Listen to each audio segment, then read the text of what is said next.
Здравейте! В това видео ще поговорим за различните видове силикони, уплътнители, монтажни лепила, както и разнообразни хибридни продукти, проистичащи от тях. Тук съм показал една малка част от тях, като ще започнем първо с монтажните лепила, ще преминем през силикони, уплътнители и след това до хибридните варианти. Монтажни лепила на пазара има много и разнообразни, като най-често те се делят по това как стягат и каква крайна якост имат и на какви условия отговарят. Това е един много добър продукт, който навлиза все повече масово на пазара. На момент едни от лидерите на тези продукти, прозрачен кристален, когато се нанесе за места, където не искате да се вижда, че е монтирано и е лепено. Как разбирате първо един силикон дали е пресен, когато го стиснете? Щом поддава, значи силикона е пресен и няма от какво да се притеснявате. Лепи всякакви материали, такава е неговата марка One for All, като изключваме, разбира се, полипропиленовите части, които се лепат единствено с лепене, и тук там на пазара вече излизах лепила за тях, но не е препоръчително. Трябва да се запояват с поялник. Продължаваме нататък. Има една серия лепила на момент, която е много известна.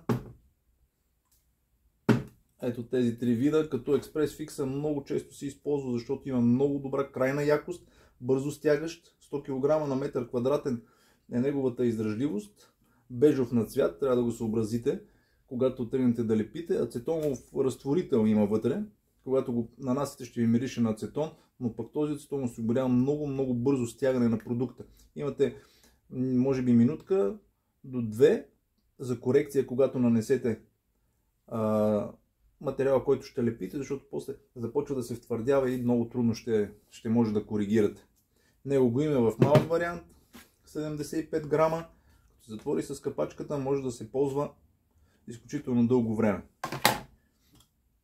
Това е един техен продукт Superfix, се казва. Той се използва главно за вътрешна употреба, защото е на акрилна основа, като много добре с него се лепат стереопорени ъгли, както и стереопорени таванки. Него виждате 120 кг на метър квадратен. Издържа отново мекичък. Имаме аналог на този продукт на марката Master Cool, доста по-евтин, може би на половината като цена, като качество. Вече всеки сам решава на кое да заложи, но момента е наистина много добро лепило. На пазара има много различни марки лепила. Показвам само част от тях, не мога да ви покажа всичките.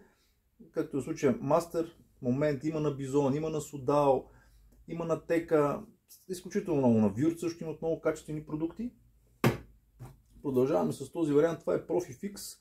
Може да се каже, че това е малкото братче на този силикон, само че е с по-ниска крайна якост. На захващане също за вътрешна и външна употреба и за множество материали, дърво, метал, камък, керамика, също го лепи. Просто това е по-слабичко като сила на залепване. Един представител на марката Sudal.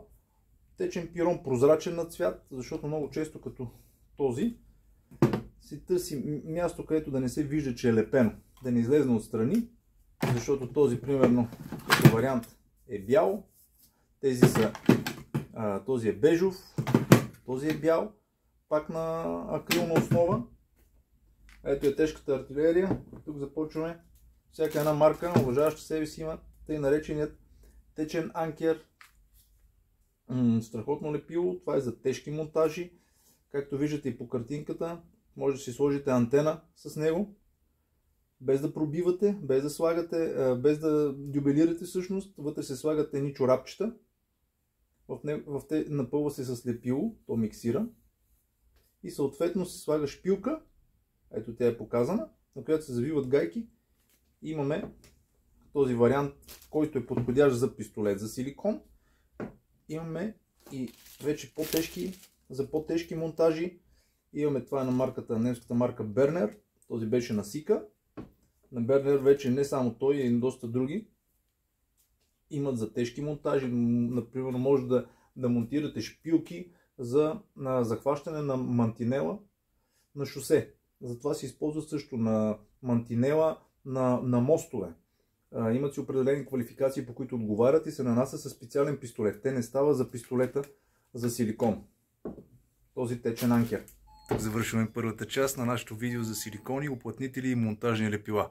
Ще продължим отново във втората част, където ще ви запознаем с спецификите и на останалите продукти.